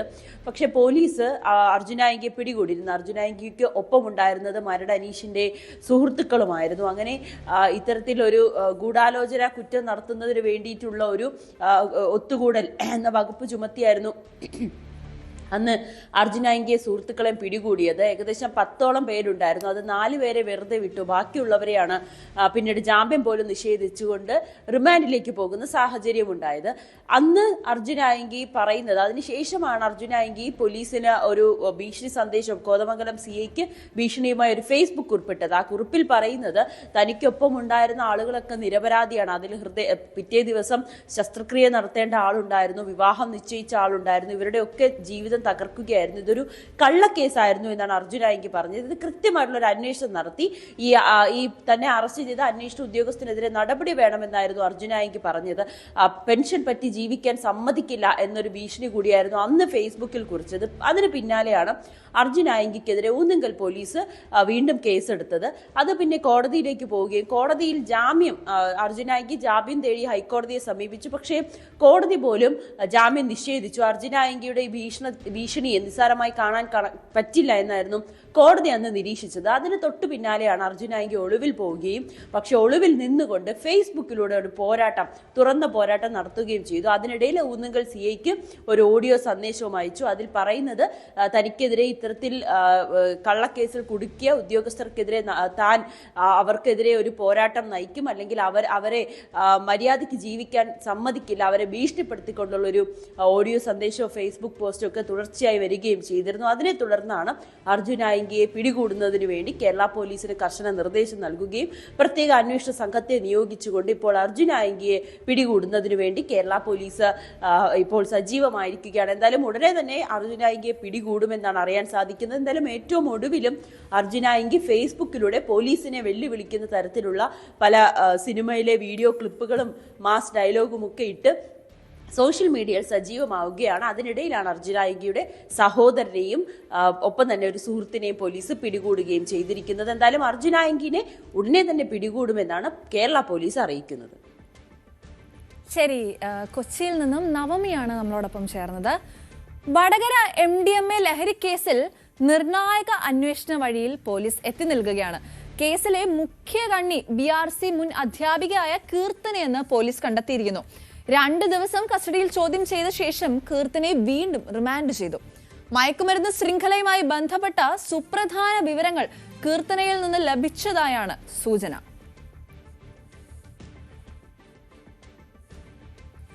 ഫ്രഷ് കട്ട് മാലിന്യ സംസ്കരണ കേന്ദ്രത്തിന് മുൻപിൽ പ്രതിഷേധം ഇന്നും തുടരും. മാലിന്യ ലോഡുമായി എത്തിയാൽ വാഹനങ്ങൾ തടയുമെന്ന് സമരക്കാർ അറിയിച്ചിട്ടുണ്ട്. വാഹനം കൊണ്ടുവരില്ലെന്ന ധാരണയിലാണ് ഇന്നലെ റോഡ് ഉപരോധ സമരം അവസാനിപ്പിച്ചത്. കൂടുതൽ വിശദാംശങ്ങളുമായി MS അനീഷ് കുമാറാണ് നമ്മളോടൊപ്പം ചേരുന്നത്. അനീഷ്, ഇന്നലെ ഫ്രഷ് കട്ടുമായി ബന്ധപ്പെട്ട് വലിയ പ്രക്ഷോഭങ്ങൾ, വലിയ പ്രതിഷേധങ്ങളാണ് ഉയർന്നത്. ഇപ്പോൾ എന്താണ് ഇതുമായി ബന്ധപ്പെട്ടുള്ള സാഹചര്യം? സാറേ, ഇന്നലെ വലിയ കാര്യക്ഷമമായ സമരം തന്നെയാണ് ഇന്നലെ നടന്നത്. കാരണം സർക്കാർ ഉത്തരവ് പ്രകാരം മലിനീകരണ നിയന്ത്രണ ബോർഡ് സ്ഥാപനം നിരന്തരമായി മലിനീകരണം ചട്ടങ്ങൾ ലംഘിക്കുന്നെന്ന് ചൂണ്ടിക്കാട്ടി അതിന്റെ ലൈസൻസ് റദ്ദാക്കുകയും സ്ഥാപനം അടച്ചുപൂട്ടാനുള്ള ഉത്തരവ് നൽകുകയും ചെയ്തിരുന്നു. എന്നാൽ അതിന് തൊട്ടു പിന്നാലെ ഈ സ്ഥാപനത്തിന്റെ ഉടമകൾ ഹൈക്കോടതിയെ സമീപിക്കുകയും അനുകൂലമായ ഉത്തരവ് നേടുകയായിരുന്നു. സ്ഥാപനം വീണ്ടും തുറന്നു പ്രവർത്തിക്കുന്നതിനുള്ള അനുമതി ലഭിച്ചു. താൽക്കാലികമായി മലിനീകരണ നിയന്ത്രണ ബോർഡിന്റെ ഉത്തരവ് സ്റ്റേ ചെയ്യുകയും ചെയ്തു. അതിന് പിന്നാലെ ജില്ലാ കളക്ടറും ഒപ്പം മലിനീകരണ നിയന്ത്രണ ബോർഡിലെ ഉദ്യോഗസ്ഥരും സംയുക്തമായി ഈ സ്ഥാപനത്തിൽ പരിശോധന നടത്തുകയും അതിന്റെ റിപ്പോർട്ട് 13-ാം തീയതിക്കുള്ളിൽ കോടതിക്ക് സമർപ്പിക്കുകയും ചെയ്യണമെന്ന് പറഞ്ഞു. ഇന്നലെ ഒരുപക്ഷെ കളക്ടർ സ്ഥാപനത്തിൽ പരിശോധനയ്ക്ക് എത്തിയേക്കാം എന്ന ചില സൂചനകളും ഉണ്ടായിരുന്നു. ഇതേ തുടർന്ന് ഈ സമരസമിതി വീണ്ടും സജീവമാക്കുകയും അവർ വീണ്ടും പ്രക്ഷോഭവുമായി രംഗത്തെത്തുകയുമായിരുന്നു. മാലിന്യം നിറച്ച വണ്ടികൾ, ഈ കോഴി മാലിന്യങ്ങളാണ് അവിടെ സംസ്കരിക്കപ്പെടുന്നത്. ആ മാലിന്യങ്ങളുമായി സ്ഥാപനത്തിലേക്ക് എത്തുന്ന വാഹനങ്ങൾ തടയും എന്ന് അവർ പ്രഖ്യാപിക്കുകയും വഴിയിൽ നില ഉറപ്പിക്കുകയും ചെയ്തു. എന്നാൽ സ്ഥാപനത്തിലേക്ക് ഇന്നലെ ഈ കോഴി മാലിന്യങ്ങൾ എത്തിയില്ല. പിന്നീട് ജനപ്രതിനിധികളടക്കം വന്ന് ആ സമരം നടത്തുന്ന ഒരു സാഹചര്യമുണ്ട്. പക്ഷേ വൈകുന്നേരത്തോടുകൂടി ഈ മാലിന്യങ്ങൾ താൽക്കാലികമായി എത്തിക്കില്ല എന്നൊരു ഉറപ്പ് ഈ സ്ഥാപനത്തിന്റെ ഉടമകളുടെ ഭാഗത്തു നിന്ന് നൽകി. ഇതേ തുടർന്ന് ആ സമരം അവസാനിപ്പിക്കുകയായിരുന്നു. ഇന്നെന്തായാലും കാര്യമായ ഒരു പ്രതിഷേധം അവിടെ ഉണ്ടാകുമെന്ന് നമുക്ക് പറയാൻ കഴിയില്ല. കാരണം തിങ്കളാഴ്ചത്തേക്കായിരിക്കും കളക്ടർ അടങ്ങുന്ന സംഘം അവിടെ സംയുക്ത പരിശോധനയ്ക്കായി എത്തുന്നത്. ആ സമയത്ത് വീണ്ടും ഒരു പ്രക്ഷോഭം കടുപ്പിക്കാൻ തന്നെയാണ് സമരസമിതിയുടെ തീരുമാനം. എന്തായാലും ഒരു തരത്തിലും ഈ സ്ഥാപനത്തെ തുടർന്ന് അവിടെ പ്രവർത്തിക്കാൻ അനുവദിക്കില്ല. സ്ഥാപനം പൂട്ടും വരെ സമരം തുടരും എന്നാണ് ഈ സമരസമിതി അറിയിച്ചിരിക്കുന്നത്. ശരി നീഷ്, അതേപോലെ മറ്റൊരു വാർത്തയുമായി ബന്ധപ്പെട്ട വിശദാംശങ്ങൾ കൂടി നമുക്ക് ആവശ്യമാണ്. അതായത് ഈ വടകര MDMA ലഹരി മരുന്ന് കേസിൽ പോലീസ് ഇപ്പോൾ നിർണായക അന്വേഷണ വഴിയിൽ എത്തി നിൽക്കുകയാണെന്ന് നമുക്ക് അറിയാൻ സാധിക്കുന്നത്. മുഖ്യ പ്രതി കീർത്തനയാണെന്നുള്ള വിവരവും പുറത്തു വന്നിട്ടുണ്ട്. എന്തൊക്കെയാണ് അതിനെ സംബന്ധിച്ചിട്ടുള്ള കൂടുതൽ വിശദാംശങ്ങൾ? കഴിഞ്ഞ ദിവസം കോടതിയിൽ ഹാജരാക്കിയ ശേഷം പോലീസ് കസ്റ്റഡിയിൽ വിട്ട് പുറത്തേക്ക് വന്നപ്പോൾ മാധ്യമങ്ങളോടുള്ള ഒരു പ്രതികരണത്തിൽ താൻ അധ്യാപികയാണ്, ഒരു ആൺകുട്ടിയുടെ അമ്മയാണ്, അതുകൊണ്ട് തനിക്ക് MDMAയുമായി യാതൊരു ഇടപാടുമില്ല, അല്ലെങ്കിൽ MDMA റാക്കറ്റുമായി യാതൊരു ഇടപാടുമില്ല എന്നവർ വ്യക്തമാക്കിയിരുന്നു. തന്റെ അക്കൗണ്ടിലേക്ക് അനിയന്ത്രിതമായ രീതിയിൽ പണം അപരിചിതരിൽ നിന്നും എത്തിയിട്ടില്ല. തന്റെ അക്കൗണ്ട് ബാലൻസ് മൈനസ് ആണ് എന്നും അവർ പറഞ്ഞിരുന്നു. പക്ഷേ അവരുടെ വാദമുഖങ്ങൾ പൂർണ്ണമായി തള്ളുന്നതായിരുന്നു പോലീസ് കോടതിയിൽ സമർപ്പിച്ച കസ്റ്റഡി അപേക്ഷ. അതിൽ ഇതിന്റെ ഒരു ആസൂത്രകരിൽ ഒരാൾ ഇവരാണ് കാവ്യയും നീഷ്മയും അറസ്റ്റിലായ മറ്റു 2 അധ്യാപികമാർ. അവരെ ഈ മയക്കുമരുന്ന് ഇടപാടുകാരുമായി ബന്ധപ്പെടുത്തിയത് എന്നാണ് പോലീസ് പറയുന്നത്. ഇവർക്ക് ഈ മയക്കുമരുന്ന് കേസിൽ പങ്ക് വെളിവാക്കുന്ന വാട്സാപ്പ് ചാറ്റുകളുണ്ട്. ഒപ്പം ഇവരുടെ അക്കൗണ്ട് വിശദാംശങ്ങളും ശേഖരിച്ചിരുന്നു. കോൾ വിശദാംശങ്ങളടക്കം ശേഖരിച്ച് പരിശോധനകൾ നടത്തുമ്പോഴും ഇവർക്ക് ഈ കുറ്റകൃത്യവുമായി ബന്ധമുണ്ട് എന്ന സൂചനകളാണ് പോലീസ് നൽകിയത്. എന്തായാലും 2 ദിവസം വളരെ വിശദമായി ഇവരെ ചോദ്യം ചെയ്തിരുന്നു. അതിനുശേഷം ഇന്നലെ വൈകിട്ട് വീണ്ടും കോടതിയിൽ കൊടുക്കുകയും അവിടെ നിന്നും റിമാൻഡ് ചെയ്യുകയും ചെയ്തിരുന്നു. ചോദ്യം ചെയ്യലിൽ ഈ കേസുമായി ബന്ധപ്പെട്ട അല്ലെങ്കിൽ ഈ മയക്കുമരുന്ന് റാക്കറ്റുമായി ബന്ധപ്പെട്ട ചില നിർണായക വിവരങ്ങൾ ലഭിച്ചു എന്ന സൂചനകളാണ് നമുക്ക് പങ്കുവെക്കാനുള്ളത്. ഇനിയും അടുത്ത ഘട്ടത്തിലായി ഈ നേരത്തെ കസ്റ്റഡിയിലായ കാവ്യയും അനീഷ്മയും കസ്റ്റഡിയിൽ ആവശ്യപ്പെടും. അതും വ്യത്യസ്തമായ രീതികളിലാവും കസ്റ്റഡിയിൽ ചോദിക്കുക. ഈ കസ്റ്റഡിയിൽ എടുത്ത് ചോദ്യം ചെയ്ത ശേഷം ആദ്യം ഈ കീർത്തന നൽകിയ മൊഴിയുമായി ഇവരുടെ മൊഴികൾ ഒത്തുനോക്കും. അത്തരത്തില് പരിശോധനകളിൽ വീണ്ടും പരസ്പര വിരുദ്ധമായ എന്തെങ്കിലും പ്രസ്താവന കണ്ടുപിടിക്കുകയോ അല്ലെങ്കിൽ രേഖകൾ അടിസ്ഥാനപ്പെടുത്തി നടത്തുന്ന ചോദ്യത്തിന് കൃത്യമായി ഉത്തരം നൽകാതെയോ വന്നാൽ അടുത്ത നടപടിക്രമങ്ങളിലേക്ക് കടക്കും. എന്തായാലും 3 പേരെയും പ്രത്യേകം ചോദ്യം ചെയ്ത ശേഷമാവും പിന്നീട് ഇവരെ ഒന്നിച്ച് ചോദ്യം ചെയ്യാനുള്ള ഒരു നീക്കം നടത്തുക. ഇതിനിടയിൽ ഈ ജിജിൽ കുര്യാക്കോസ് എന്ന കണ്ണൂർ സ്വദേശിയായ ഇരിട്ടി സ്വദേശിയായ യുവാവ് ഈ മയക്കുമരുന്ന് കടത്തിലെ പ്രധാന കണ്ണിയാണെന്ന് പോലീസ് കണ്ടെത്തിയിരുന്നു. അയാളാണ് ഈ കേസിന്റെ തന്നെ ആസൂത്രണകനായ വയനാട് സ്വദേശിയായ ഷിൻഡോയ്ക്ക് പണം അയച്ചു നൽകിയത്. 6 മാസത്തിനുള്ളിൽ 1 കോടിയോളം രൂപയാണ് ഇയാളുടെ അക്കൗണ്ടിലേക്ക് ഒഴുകിയെത്തുകയും ചെയ്തത്. എന്നാൽ പയ്യോളി സ്വദേശിയായ ഒരു യുവാവിനെ കഴിഞ്ഞ മെയ് 20 മയക്കുമരുന്നുമായി പിടികൂടിയിരുന്നു. ആ കേസിലും ഈ മറ്റു കേസുകളിലെ പോലെ തന്നെ ഈ ജിജിൻ കുര്യാക്കോസിനാണ് ആ യുവാവും ആ പണം അയച്ചു നൽകിയതെന്ന് പോലീസ് കണ്ടെത്തിയിട്ടുണ്ട്. ആ കേസിലും ഇപ്പോൾ ജിജിനെ റിമാൻഡ് ചെയ്തിരിക്കുന്നു. അതോടൊപ്പം തന്നെ സമീപകാലത്ത് പിടികൂടിയ മറ്റ് കേസുകളിലെയും ഈ ഉറവിടം എവിടെയാണ് അല്ലെങ്കിൽ അതിന്റെ പണം എവിടേക്ക് പോയി എന്നടക്കമുള്ള അന്വേഷണങ്ങൾ നടത്തുകയും ചെയ്തിട്ടുണ്ട്. ഈ ഷിൻഡോയും ജിജിനും തമ്മിൽ അടുത്ത ബന്ധമുണ്ട് എന്നും പോലീസ് കണ്ടെത്തിയിട്ടുണ്ട്. മംഗലാപുരത്ത് ഒരു കോളേജിൽ ഇവർ ഒരുമിച്ചായിരുന്നു പഠിച്ചത്. അവിടെ മുതലാണ് ഇരുവരും ലഹരി മരുന്ന് ഇടപാടുകൾ നടത്തിയത്. ഈ ലഹരി ഇടപാടുകൾ മൂലം അവർക്ക് പഠനം പൂർത്തിയാക്കാൻ കഴിഞ്ഞില്ല എന്നും പോലീസ് കണ്ടെത്തിയിട്ടുണ്ട്. സാറാണ്. അതെ, വളരെ നിർണായകമായ വാർത്തകളാണ് ഇപ്പോൾ പുറത്തു വരുന്നത്. MS അനീഷ് കുമാറാണ് നമ്മളുമായി വാർത്തകളുടെ വിശദാംശങ്ങളുമായി ചേർന്നത്. കഴിഞ്ഞ ദിവസം the richest man in Babylon എന്ന ഒരു ബുക്ക് വായിച്ചപ്പോൾ ഞാൻ ഒരു ലൈൻ ശ്രദ്ധിക്കാനിടയായി. A part of all you earn is yours to keep. അതായത് നിങ്ങൾ സമ്പാദിക്കുന്നതിന്റെ ഒരു ഭാഗം എന്നും നിങ്ങളുടേതായി തന്നെ സൂക്ഷിക്കണം. ആവശ്യം, അത്യാവശ്യം, അനാവശ്യം, ഇങ്ങനെ മൂന്നായിട്ട് നമ്മൾ പൈസ ചെലവാക്കുന്ന ഓരോ കാര്യങ്ങളെയും നമുക്ക് തരംതിരിക്കാൻ സാധിക്കും. ഒരു കുട്ടി വളരുമ്പോൾ ഇന്നത്തെ കാലത്ത് അവൻ ഏറ്റവും കൂടുതൽ പഠിക്കേണ്ടതും അത് തന്നെയാണെന്ന് എനിക്ക് തോന്നുന്നത്. ഇതൊക്കെ പെട്ടെന്നൊരു ദിവസം കൊണ്ട് നമ്മൾ പഠിക്കുന്നതൊന്നും അല്ല. പണം സേവ് ചെയ്യണം എന്ന് പറയുന്നത് കൊണ്ട് മാത്രം കാര്യവുമില്ല. കുട്ടികൾ കേൾക്കുന്നതിനേക്കാളും കൂടുതൽ കണ്ടിട്ടാണ് ഓരോ കാര്യങ്ങളും പഠിക്കുന്നത്.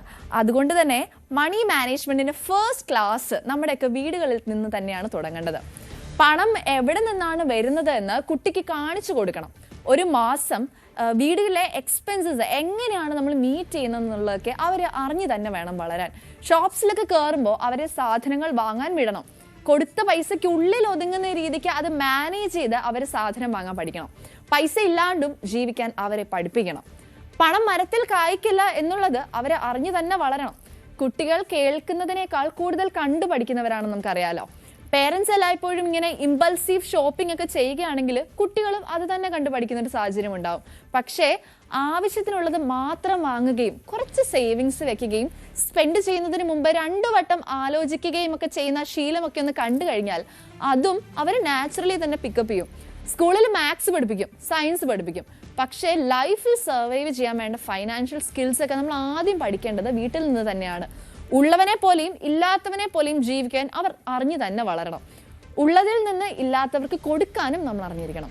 ഒരു കുട്ടിക്ക് ഏറ്റവും വലിയ ഇൻഹെറിറ്റൻസ് പണമല്ല, പണം എങ്ങനെ കൈകാര്യം ചെയ്യണം എന്നുള്ളൊരു അറിവാണ്. ഇന്ന് പേരൻസ് പഠിപ്പിക്കുന്ന ബഡ്ജറ്റിംഗ്, സേവിങ്, മൈൻഡ്ഫുൾ സ്പെൻഡിങ് പോലെയുള്ള ചെറിയ ശീലങ്ങളൊക്കെ നാളെ ഒരു ഫൈനാൻഷ്യലി ഇൻഡിപെൻഡന്റ് ആയിട്ടുള്ള റെസ്പോൺസിബിൾ ആയിട്ടുള്ള ഒരു അഡൾട്ടിനെ വളർത്തും. ഇനിയും ഒരുപാട് വാർത്തകളും വിശേഷങ്ങളും ഒക്കെ നമ്മളെ കാത്തിരിക്കുന്നുണ്ട്. അച്ചാൻസ് ഗോൾഡ് പ്രസൻസ് ന്യൂസി മോർണിംഗിൽ ഇനിയൊരു അച്ചാൻസ് ഗോൾഡ് പ്രസൻസ് ന്യൂസി മോർണിംഗിലേക്ക് എന്റെ എല്ലാ പ്രിയ പ്രേക്ഷകർക്കും വീണ്ടും സ്വാഗതം. ബാക്കി വാർത്തകളിലേക്ക് നമുക്ക് പോകാം. മാധ്യമപ്രവർത്തകൻ KM ബഷീറിനെ മദ്യലഹരിയിൽ വാഹനമിടിപ്പിച്ച് കൊലപ്പെടുത്തിയ കേസിലെ പ്രതി ശ്രീറാം വെങ്കിട്ടരാമനെതിരെയുള്ള വിചാരണാ വേളയിൽ വസ്ത്രങ്ങൾ സാക്ഷി തിരിച്ചറിഞ്ഞു. കേസിലെ 10ാം സാക്ഷിയുമായ ശ്രീജിത്ത് S ആണ് ബഷീർ അപകട സമയത്ത് ധരിച്ചിരുന്ന വസ്ത്രങ്ങൾ കോടതിയിൽ നിന്ന് തിരിച്ചറിഞ്ഞത്. 2019 ഓഗസ്റ്റ് 3 പുലർച്ചെ 1 മണിയോടടുത്താണ് ഇങ്ങനെ ഒരു സംഭവം നടന്നതെന്നും സാക്ഷി മൊഴി നൽകിയിട്ടുണ്ട്. അപകട സമയത്ത് വാഹനം ഓടിച്ചത് ശ്രീറാം വെങ്കിട്ടരാമൻ ആണെന്നും വാഹനത്തിന്റെ ഉടമ വഫയാണെന്നും അറിഞ്ഞിരുന്നതായി സാക്ഷി മൊഴി നൽകി. ഈ വിവരങ്ങൾ അന്വേഷണ ഉദ്യോഗസ്ഥന് മുൻപിൽ മൊഴി നൽകിയിരുന്നതായും സാക്ഷി വ്യക്തമാക്കുകയുണ്ടായി. അപകടമുണ്ടാക്കിയ KL01 BM 360 വെൻഡോ കാർ സംഭവ സ്ഥലത്ത് ഉണ്ടായിരുന്നതായും 10ാം സാക്ഷി മൊഴി നൽകി. അടിമാലി ലക്ഷം വീട് ഉന്നത നിവാസികൾ പുനരധിവാസവും നഷ്ടപരിഹാരവും ആവശ്യപ്പെട്ട് നടത്തുന്ന സമരം 42 ദിവസം പിന്നിട്ടു. കഴിഞ്ഞ നവംബറിൽ ദേശീയപാത 85 മണ്ണിടിഞ്ഞ് ദുരന്തത്തിൽപ്പെട്ട 18 കുടുംബങ്ങളാണ് പഞ്ചായത്ത് പടിക്കൽ സമരം നടത്തിവരുന്നത്. റോഡ് വക്കിൽ ആരംഭിച്ച സമരം പ്രകൃതി ദുരന്ത സാധ്യത കണക്കിലെടുത്ത് സ്ഥലത്തു നിന്ന് ഒഴിവാക്കണമെന്ന് ഇടുക്കി കളക്ടർ നിർദ്ദേശിച്ചിരുന്നു. ഇതേ തുടർന്നാണ് സമരക്കാർ അടിമാലി ഗ്രാമപഞ്ചായത്ത് ഓഫീസിൽ പടിക്കൽ സമരം ആരംഭിച്ചത്. ജൂലൈ അവസാന വാരത്തിൽ ജില്ലയിലെത്തിയ റവന്യൂ മന്ത്രിയെ നേരിട്ട് കണ്ട് ഇവർ വിഷയം ധരിപ്പിച്ചിരുന്നു. ഓണത്തിന് മുൻപായി 10 ലക്ഷം രൂപ നഷ്ടപരിഹാരം നൽകുമെന്ന് മന്ത്രി ഉറപ്പ് നൽകിയിരുന്നു. എന്നാൽ മുൻപ് നൽകിയ വാഗ്ദാനങ്ങൾ ഒന്നും പാലിക്കാത്തതിനാൽ പണം ലഭിക്കും വരെ സമരം തുടരാനാണ് ലക്ഷം വീട് കോളനി നിവാസികളുടെ തീരുമാനം. ഇടുക്കി പൈനാവിൽ ജില്ലാ ശിശു സംരക്ഷണ വിഭാഗം ഓഫീസിൽ സീലിംഗ് പാളികൾ അടർന്നു വീണു. സീലിംഗ് തകർന്നു വീണ ശബ്ദം കേട്ട് ഓടി മാറിയതിനാൽ ജീവനക്കാർക്ക് പരിക്കേൽക്കാതെ രക്ഷപ്പെട്ടു. 16 ജീവനക്കാരാണ് ഈ സമയം ഓഫീസിൽ ഉണ്ടായിരുന്നത്. വലിയ ശബ്ദം കേട്ട് ഓടി മാറുകയായിരുന്നു എന്നും അതിനാൽ പരിക്കേൽക്കാതെ രക്ഷപ്പെട്ടുവെന്നും ജീവനക്കാർ പറഞ്ഞു. 2022 നവംബറിലാണ് കെട്ടിടത്തിന്റെ നിർമ്മാണം പൂർത്തീകരിച്ചത്. വനിതാ സംരക്ഷണ ഓഫീസും ICDS ജില്ലാ സെല്ലും ഈ കെട്ടിടത്തിൽ പ്രവർത്തിക്കുന്നുണ്ട്. ജീവനക്കാർ അതിന്റെ താഴെ ഇരിക്കുന്നുണ്ടായിരുന്നു. ശബ്ദം കേട്ട് ഓടി മാറിയതുകൊണ്ട് ആളുകൾക്കാർക്കും പരിക്ക് ഒന്നും പറ്റിയില്ല. കുറച്ച് ദിവസങ്ങളായിട്ട് ഇത് അറിഞ്ഞിരിക്കുകയാണ്. അത് നമ്മൾ അറിയിച്ചിരുന്നു. പക്ഷെ ഇത് നിർമ്മാണ പ്രവർത്തനം ഒന്നും നടന്നിട്ടില്ലാത്തതാണ്. ഇനി ബാക്കി ഇതിന്റെ ഭാഗം നടന്നു വീഴുമെന്നുള്ള ഒരു ഭയത്തിലാണ് ഞങ്ങൾ കഴിയുന്നത്. ഇറാന്റെ പരമോന്നത നേതാവ് മുസ്തഫ ഖമേനി ഗുരുതരാവസ്ഥയിലാണെന്ന പ്രചാരണം ശക്തമായി. മുസ്തഫയെ ആശുപത്രിയിൽ പ്രവേശിപ്പിച്ചിരിക്കുകയാണെന്ന് ഇസ്രായേൽ മാധ്യമങ്ങൾ അവകാശപ്പെട്ടു. എന്നാൽ ഇറാനിയൻ അധികൃതരിൽ നിന്ന് ഇതുവരെ ഔദ്യോഗികമായിട്ടുള്ളൊരു സ്ഥിരീകരണം ലഭിച്ചിട്ടില്ല. ഇതുമായി ബന്ധപ്പെട്ട കൂടുതൽ വിശദാംശങ്ങളുമായി നമ്മുടെ ന്യൂസ് ഡെസ്കിൽ നിന്നും മനു ഭരതാണ് നമ്മളോടൊപ്പം ചേരുന്നത്. മനു, എന്താണ് വാർത്തയുടെ വിശദാംശങ്ങൾ? മുജ്തബ ഖംനേയി ഏത് നിലയിൽ എന്നൊക്കെയുള്ള ചോദ്യങ്ങൾ കഴിഞ്ഞ കുറച്ച് ദിവസമായി അന്താരാഷ്ട്ര മാധ്യമങ്ങളും രാഷ്ട്രീയ കേന്ദ്രങ്ങളും ഒക്കെ ചർച്ച ചെയ്തുകൊണ്ടിരിക്കുകയായിരുന്നു. ട്രംപ് തന്നെ അദ്ദേഹം 90% അവസാനിച്ചു കഴിഞ്ഞു എന്ന ഒരു പ്രതികരണം നടത്തിയിരുന്നു. ഇതിനെ തുടർന്ന് ഈ ഖംനേയി എവിടെയുണ്ട് എന്ന അന്വേഷണം വ്യാപകമായിരുന്നു. ഏതായാലും ഇപ്പോൾ പുറത്തു വരുന്ന മാധ്യമ വിവരങ്ങൾ അനുസരിച്ച് ഖംനേയി അതീവ അത്യാസന്ന നിലയിലാണ് എന്നൊക്കെയുള്ള വിവരങ്ങളാണ് പുറത്തു വരുന്നത്. ഗുരുതരാവസ്ഥയിൽ ആശുപത്രിയിൽ പ്രവേശിപ്പിച്ചിരിക്കുന്നു എന്ന് വ്യക്തമാക്കുന്നു. ഇറാനിയൻ പ്രസിഡന്റ് തന്നെ നേരത്തെ ഖംനേയുമായി ആശയവിനിമയം നടത്തുന്നത് വളരെ പ്രയാസകരമായി മാറിയിരിക്കുന്നു എന്ന് തുറന്ന് സമ്മതിച്ചിരുന്നു. അദ്ദേഹവുമായി ബന്ധപ്പെടാൻ കഴിയുന്നില്ല എന്ന് തുറന്ന് സമ്മതിച്ചിരുന്നു. അപ്പോൾ വലിയ തോതിലുള്ള ഒരു പ്രചരണം ഇപ്പോൾ ശക്തമാവുകയാണ്. ഖംനേയുടെ ആരോഗ്യസ്ഥിതി വളരെ വളരെ മോശമായി വരുന്നു എന്ന വിവരങ്ങൾ ആണ് പുറത്തു വരുന്നത്. അപ്പോൾ ട്രംപ് നേരത്തെ ഇത് സംബന്ധിച്ച ചില പ്രഖ്യാപനങ്ങൾ നടത്തുന്നു, അല്ലെങ്കിൽ ചില പരിഹാസങ്ങൾ നടത്തുന്നു. അതിന് പുറകെ ഇറാനിൽ നിന്നും സമാനമായ രീതിയിലുള്ള പ്രതികരണങ്ങളും വരികയാണ്. ഏതായാലും ജെറുസലേം പോസ്റ്റും ചാനൽ 14-ഉമൊക്കെ ഖംനേയുടെ നില വളരെ ഗുരുതരമായി തുടരുന്നു എന്നാണ് പറയുന്നത്. ഇറാൻ്റെ പരമോന്നത നേതാവ് എന്ന നിലയിൽ ഇദ്ദേഹത്തിന് മുമ്പ് ഫെബ്രുവരി 28-ന് അയത്തുള്ള അലി ഖമേനി കൊല്ലപ്പെട്ടതിന് ശേഷമാണ് മുസ്തഫ ഈ ചുമതല ഏറ്റെടുക്കുന്നത്, പരമോന്നത നേതാവ് എന്ന നിലയിലുള്ള ചുമതല ഏറ്റെടുക്കുന്നത്. അപ്പോൾ ഇറാൻ്റെ അടുത്ത പരമോന്നത നേതാവിൻ്റെയും ആരോഗ്യസ്ഥിതി ഗുരുതരാവസ്ഥയിലാകുമ്പോൾ ഈ അമേരിക്ക ഇറാൻ യുദ്ധത്തിൽ അത് ഇറാന് ഒരു പ്രതിരോധത്തിലാക്കുന്നു എന്ന കാര്യത്തിൽ തർക്കമില്ല. ശരി, മനു ഭരത്താണ് നമ്മളുമായി ന്യൂസ് ഡെസ്കിൽ നിന്നും കൂടുതൽ വിശദാംശങ്ങൾ പങ്കുവച്ചത്. സൗദി അറേബ്യയും പാകിസ്ഥാനും തുർക്കിയും സംയുക്ത പ്രതിരോധ കരാറിൽ ഒപ്പുവെച്ചു. സുരക്ഷാ സഹകരണം കൂടുതൽ ശക്തിപ്പെടുത്തുന്നതിനാണ് കരാർ ലക്ഷ്യമിടുന്നത്. പശ്ചിമേഷ്യയിൽ സംഘർഷാവസ്ഥ രൂക്ഷമായിരിക്കുന്ന സാഹചര്യത്തിലാണ് സഖ്യരൂപീകരണം എന്നത് ശ്രദ്ധേയമാണ്. ഇതുമായി ബന്ധപ്പെട്ട കൂടുതൽ വിശദാംശങ്ങളുമായി വീണ്ടും ന്യൂസ് ഡെസ്കിൽ നിന്നും നമ്മളുമായി മനു ഭരത്താണ് ചേരുന്നത്. മനു, ഇപ്പോൾ ഇതാ സൗദി അറേബ്യയും തുർക്കിയും പാകിസ്ഥാനും ഒരു സമാധാന കരാറിൽ ഒപ്പുവെക്കുന്നു എന്നുള്ള വാർത്തകളാണ് പുറത്തു വരുന്നത്. എന്തൊക്കെയാണ് ഇതിനെ സംബന്ധിച്ചുള്ള കൂടുതൽ വാർത്തകൾ? ഈ 3 രാജ്യങ്ങളും ഒരു സംയുക്ത സൈനിക കരാറിൽ ഒപ്പുവെച്ചിരിക്കുന്നു. ഈ കരാറിൻ്റെ ഒരു നിയമം അനുസരിച്ച് ഇതിൽ ഏതെങ്കിലും ഒരു രാജ്യത്തെ ആക്രമിക്കുകയാണെങ്കിൽ, മറ്റൊരു രാജ്യം ആക്രമിക്കുകയാണെങ്കിൽ അത് 3 രാജ്യത്തിന് നേരെ നടന്ന ആക്രമണമായി കണക്കാക്കും. അതായത് ഒരു രാജ്യത്തിൻ്റെ ശത്രു മറ്റ് 2 രാജ്യങ്ങളിലെ കൂടി ശത്രുവാകും. അങ്ങനെ ഒരു സംയുക്ത സൈനിക നീക്കത്തിനാണ് ഇപ്പോൾ തയ്യാറെടുത്തിരിക്കുന്നത്. നേരത്തെ ഇത് സംബന്ധിച്ച് 2025 സെപ്റ്റംബറിലൊക്കെ പാകിസ്ഥാനും അതുപോലെ തുർക്കിയും സമാനമായ ഒരു കരാറിൽ എത്തുന്നതിനെക്കുറിച്ച് ചർച്ചകൾ നടന്നിരുന്നെങ്കിലും പക്ഷേ സൗദിയാണ് ആദ്യം പാകിസ്ഥാനുമായി ഇതുപോലെ ഒരു കരാർ ഒപ്പുവെക്കുന്നത്. അങ്ങനെ അന്ന് ഇരു രാജ്യങ്ങളും ഒരു സൈനിക കരാർ സൗദിയും പാകിസ്ഥാനും ഒപ്പുവെച്ചിരുന്നു. ഇപ്പോൾ അതിലേക്ക് തുർക്കി കൂടി വരുന്നു എന്ന് പറയുമ്പോൾ അതൊരു വിശാലമായ ഒരു സഖ്യമായി വരുന്നു. എന്നാൽ ഇതൊരു സഖ്യസേന എന്ന അർത്ഥത്തിൽ ഇതിനെ കാണാൻ കഴിയില്ല എന്ന് തന്നെയാണ് അവരുടെ ഒരു പ്രതികരണം. പക്ഷേ ഇവിടെ ഒരു പ്രധാന വിഷയം ഇന്ത്യയുടെ പടിഞ്ഞാറ് വശത്തുള്ള ഈ രാജ്യങ്ങളിൽ ഒരു സഖ്യം, ഒരു ഇന്ത്യക്ക് താല്പര്യമില്ലാത്ത പാകിസ്ഥാൻ ഉൾപ്പെടുന്ന ഒരു സൈനിക സഖ്യം വരുന്നു എന്നത് രാജ്യത്തെ സംബന്ധിച്ചിടത്തോളം കുറച്ച് ഗൗരവത്തിൽ കണക്കാക്കുന്ന ഒരു വിഷയമാണ്. ഏതായാലും മെക്കയിൽ വെച്ച് ഈ 3 രാഷ്ട്രത്തിൻ്റെ നേതാക്കൾ, അതായത് പാകിസ്ഥാനെ പ്രതിനിധീകരിച്ച് ഷെഹബാസ് ഷെരീഫും അതുപോലെ സൗദിയെ പ്രതിനിധീകരിച്ച് കിരീടാവകാശിയായ മുഹമ്മദ് ബിൻ സൽമാനും അതോടൊപ്പം തന്നെ തയ്യിബ് എർദോഗാനും തുർക്കിയെ പ്രതിനിധീകരിച്ചുകൊണ്ട് ഈ ജോയിന്റ് ഡിക്ലറേഷനിൽ ഒപ്പുവെച്ചിരിക്കുന്നു. അപ്പോൾ ഈ 3 രാജ്യങ്ങളും ഇനി ഒരു ഒറ്റക്കെട്ടായി ഒരു സൈനിക ശക്തിയായി നിലയുറപ്പിക്കും എന്നതാണ് അതിലെ പ്രധാന കാര്യം. അത് ഇന്ത്യ വളരെ ഗൗരവത്തോടു കൂടി നോക്കിക്കാണേണ്ട ഒരു വിഷയമാണ് എന്ന കാര്യത്തിലും തർക്കമില്ല. ശരി, മനു ഭരത്താണ് ന്യൂസ് ഡെസ്കിൽ നിന്ന് നമ്മളുമായി കൂടുതൽ വിശദാംശങ്ങൾ പങ്കുവച്ചത്. ഈ പറഞ്ഞതുപോലെ തന്നെ 3 രാജ്യങ്ങൾ, പാകിസ്ഥാൻ, തുർക്കി, സൗദി അറേബ്യ ഇവർ മൂന്നുപേരും കൂടെ ഒറ്റക്കെട്ടാവുമ്പോൾ ഇന്ത്യക്ക് അതൊരു വെല്ലുവിളിയാകുമോ എന്നുള്ള ഒരു ചോദ്യം കൂടി അവിടെ ഉയരുന്നുണ്ട്. ശരി, ക്ഷേമ പെൻഷൻ ബാങ്ക് വഴി നൽകാനുള്ള സർക്കാർ തീരുമാനത്തോട് സമ്മിശ്ര പ്രതികരണം. ശാരീരിക അവശതകൾ ഉള്ളവർ നേരത്തെ ഉണ്ടായിരുന്ന രീതിയെ പിന്തുണച്ചപ്പോൾ മറ്റു ചിലർ പുതിയ നീക്കത്തെ തള്ളി പറയുന്നില്ല. എന്തായാലും ക്ഷേമ പെൻഷൻ നിർത്താനുള്ള നീക്കമെന്ന് ആരോപിച്ച് പ്രതിപക്ഷം രംഗത്തെത്തിയിരുന്നു. അത് ഞങ്ങൾക്ക് ഭയങ്കര ബുദ്ധിമുട്ടാണ്. കാരണം ഞങ്ങൾക്ക് വിവരമില്ല, വിദ്യാഭ്യാസമില്ല. ബാങ്കിൽ പോയാണ് പൈസ എങ്ങനെ എടുക്കേണ്ടത്, എങ്ങനെ ചെയ്യേണ്ടത് അതറിയില്ല. ഒരു ATM കാർഡില്ല, ശരിക്കും വലിയൊരു മൊബൈൽ ഫോണില്ല. ഈ മൊബൈൽ ഫോണിലൊക്കെ ഞങ്ങൾ പിന്നെ ആരെങ്കിലും വിളിക്കണമെന്ന് വെച്ചാൽ ബുക്കിൽ എഴുതി വെച്ചതാണ്, ആ നമ്പർ കിട്ടാൻ വേണ്ടിയിട്ട്. അല്ലാതെ ഇപ്പോൾ ഈ മൊബൈൽ നോക്കിയിട്ടുണ്ടെങ്കിൽ ഞങ്ങൾക്ക് അറിയില്ല. അങ്ങനെയുള്ളവർക്ക് ഇപ്പോൾ ഈ പൈസ ബാങ്കിൽ വന്നിട്ട് എന്ത് കാര്യമുള്ളത്? ഞങ്ങൾക്ക് ഇവിടെ വീട്ടിലെത്തിക്കുകയാണെങ്കിൽ ഉപകാരമായിരുന്നു. സൗകര്യമായിരുന്നു. ബുദ്ധിമുട്ട് തന്നെയാണ്.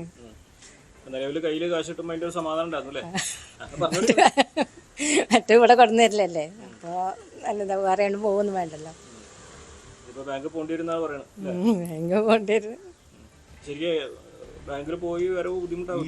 ഞങ്ങൾക്ക് അറിയില്ലത്. അവിടെ പോയി ഇനി എന്താ ചെയ്യേണ്ടെന്നു നിൽക്കണ്ടെന്നു. അപ്പൊ വീട്ടിക്കുള്ളത് പിന്നെ വേറെ മാതിരി ക്യാൻസൽ ആക്കാൻ പറ്റൂല. അത് പഴയ മാതിരി തന്നെ വരട്ടെ, തുടരട്ടെ, അങ്ങനെ പറ്റൂ പോരെ. അത് തന്നെയാണ് വേണ്ടത്. എങ്ങനെ നോക്കിയാലും അത് ബുദ്ധിമുട്ടാണ്. ഇപ്പോൾ പെൻഷൻ എന്ന് പറഞ്ഞാൽ 60 വയസ്സ് കഴിഞ്ഞവർക്ക് കിട്ടുന്ന ഒരു സംഗതിയാണല്ലോ. അപ്പോൾ 60 വയസ്സ് കഴിഞ്ഞപ്പോൾ എൻ്റെ ചുറ്റുപാടൊക്കെ ഉള്ള ആൾക്കാർ 80, 85, 90 ആയ ആൾക്കാരുണ്ട്. അവരൊക്കെ സംബന്ധിച്ച് പിന്നെ പെൻഷൻ കിട്ടുന്നത് തന്നെ വലിയൊരു ആശ്വാസമാണ്. അതേസമയം അവരുടെ കയ്യിൽ എത്തിക്കുമ്പോൾ അത് അവർക്ക് അതിലേറെ സന്തോഷമാണ്. നമ്മളിപ്പോൾ ബാങ്കിലേക്ക് ആക്കുകയെന്നിപ്പോൾ ഗവൺമെൻറ് പറയുകയുണ്ടായി. അതും കോപ്പറേറ്റീവ് ബാങ്ക് പാടില്ല എന്നും പറയുന്നുണ്ട്. നാഷണലൈസ്ഡ് ബാങ്കിലൊക്കെ അക്കൗണ്ട് ഉള്ളവരല്ല ഈ പറഞ്ഞ ആൾക്കാരൊക്കെ. അപ്പോൾ അവർക്ക് അത് ആശ്വാസം എന്നുള്ളതിനെക്കാട്ടിലും വളരെയധികം ബുദ്ധിമുട്ടുണ്ടാക്കുന്ന ഒരവസ്ഥയിലേക്കാണ് നീങ്ങിക്കൊണ്ടിരിക്കുന്നത്. വീട്ടിൽ കൊടുക്കുന്നത് വീട്ടിൽ തന്നെ കൊണ്ടു കൊടുക്കണം. അത് പെട്ടെന്ന് വീട്ടിൽ കൊടുക്കുക, ഏതായാലും പെൻഷൻ കൊടുക്കണ്ടാണ്. ഇത് ബാങ്കിൽ കൊടുക്കില്ലാണ്ട് അതിൻ്റെ എന്താ കാരണം പറയണ്ടേ? അതെ, അത്രേ ഉള്ളൂ. ഇപ്പൊ തന്നെ നമുക്ക് കൈ കിട്ടണമെങ്കിൽ ഇത്രയും നല്ലതല്ലേ. മറ്റിപ്പോൾ നമ്മൾ ബാങ്കിലേക്ക് പോകണം, പിന്നെ ഇപ്പോൾ എപ്പോഴാണ് വന്നോ അല്ലേന്ന് അറിയില്ല. പിന്നെ അത് തിരഞ്ഞു പോകണ്ടേ. ഇതിപ്പോൾ പറഞ്ഞാൽ വീട്ടിൽ കിട്ടുകയാണെങ്കിൽ നമ്മളെ ഉപകാരത്തിനായി എത്രയും പെട്ടെന്ന് ചിലപ്പോൾ കൈ കിട്ടുകയാണെങ്കിൽ. അല്ലാതെ ഇപ്പോൾ നമുക്കിപ്പോൾ അവിടെ പോയി പിന്നെ മാസം വന്നോ നോക്കി നിൽക്കണ്ടേ. ഈ ക്ഷേമ പെൻഷൻ ബാങ്ക് അക്കൗണ്ട് വഴി ആക്കുന്നത് ആയിട്ട് ബന്ധപ്പെട്ടുള്ള ആളുകളുടെ പ്രതികരണമാണ് നമ്മൾ കണ്ടത്. 80-90 വയസ്സ് വരെയുള്ള ആൾക്കാർ ഇതുപോലെ പെൻഷൻ കൈപ്പറ്റുന്നവരാണ്. അവരെയൊക്കെ സംബന്ധിച്ച് ബാങ്കിൽ പോയി പണം കൈപ്പറ്റുന്നത് തീർച്ചയായും ബുദ്ധിമുട്ടുള്ള കാര്യമാണെന്നൊക്കെയാണ് നാട്ടുകാരുടെ ഭാഗത്തു നിന്നുള്ള പ്രതികരണം നമുക്ക് ലഭിക്കുന്നത്. പുതിയ സർക്കാരിന്റെ നയം അർഹതപ്പെട്ടവർക്ക് പെൻഷൻ കൊടുക്കാതിരിക്കാനുള്ള തന്ത്രമാണെന്ന് പട്ടാമ്പി MLA മുഹമ്മദ് മുഹസിൻ ആരോപിച്ചു. സഹകരണ ബാങ്കാണ് സർക്കാരിന്റെ പ്രശ്നമെങ്കിൽ സർക്കാർ നേരിട്ട് വീടുകളിൽ പെൻഷൻ എത്തിക്കണമെന്നും MLA ആവശ്യപ്പെട്ടു. സാമൂഹ്യ സുരക്ഷാ പെൻഷൻ ഇപ്പോൾ ബാങ്ക് വഴി ആളുകളിലേക്ക് എത്തിക്കുമെന്നാണ് പുതിയ ഗവൺമെന്റ് പറഞ്ഞിട്ടുള്ളത്. മാത്രമല്ല, ഇപ്പോൾ വീടുകളിൽ വന്ന് പല ആളുകളെയും, പ്രത്യേകിച്ച് രോഗികളായിട്ടുള്ള ആളുകളടക്കം വീടുകളിലെത്തി അല്ലെങ്കിൽ വീടുകൾ അന്വേഷിക്കാതെയും പലപ്പോഴും അവരെ പെൻഷൻ ഒഴിവാക്കുന്ന സ്ഥിതിയുണ്ട്. അപ്പോൾ നമ്മുടെ മണ്ഡലത്തിൽ തന്നെ നിരവധി ആളുകൾക്ക്, വളരെ സാധാരണക്കാരും പാവപ്പെട്ടവരുമായിട്ടുള്ള ആളുകളുടെ പെൻഷൻ ഒഴിവാക്കുന്നതിനുള്ള പ്രവർത്തനങ്ങൾ നടന്നുകൊണ്ടിരിക്കുകയാണ്. ഈ ഗവൺമെന്റ് സത്യത്തിൽ വീട്ടിലെത്തിച്ചു കൊടുക്കുന്ന പ്രവർത്തനം അത് രാഷ്ട്രീയമാണ് എന്ന് ആരോപിച്ചുകൊണ്ടാണ് ഇപ്പോൾ എടുത്തു കളയുന്നത്. പക്ഷെ വാർത്തയുടെ കൂടുതൽ വിശദാംശങ്ങളുമായി മലപ്പുറം ജില്ലയിൽ നിന്നും CV അനുമോദാണ് നമ്മളോടൊപ്പം ചേരുന്നത്. അനുമോദ്, ഈ ക്ഷേമ പെൻഷൻ ബാങ്ക് അക്കൗണ്ടുകൾ വഴിയാക്കുന്നതുമായിട്ട് ബന്ധപ്പെട്ട് ഒരുപാട് പ്രതികരണങ്ങൾ ഇതിനെതിരെ പുറത്തു വരുന്നുണ്ട്. ഇത് അർഹതപ്പെട്ടവർക്ക് ഇത് കൊടുക്കാതിരിക്കാനുള്ളൊരു തന്ത്രമാണെന്നാണ് പലരുടെയും പ്രതികരണം വരുന്നത്. എന്തൊക്കെയാണ് ഇതിനെ സംബന്ധിച്ചിട്ടുള്ള കൂടുതൽ വിശദാംശങ്ങൾ?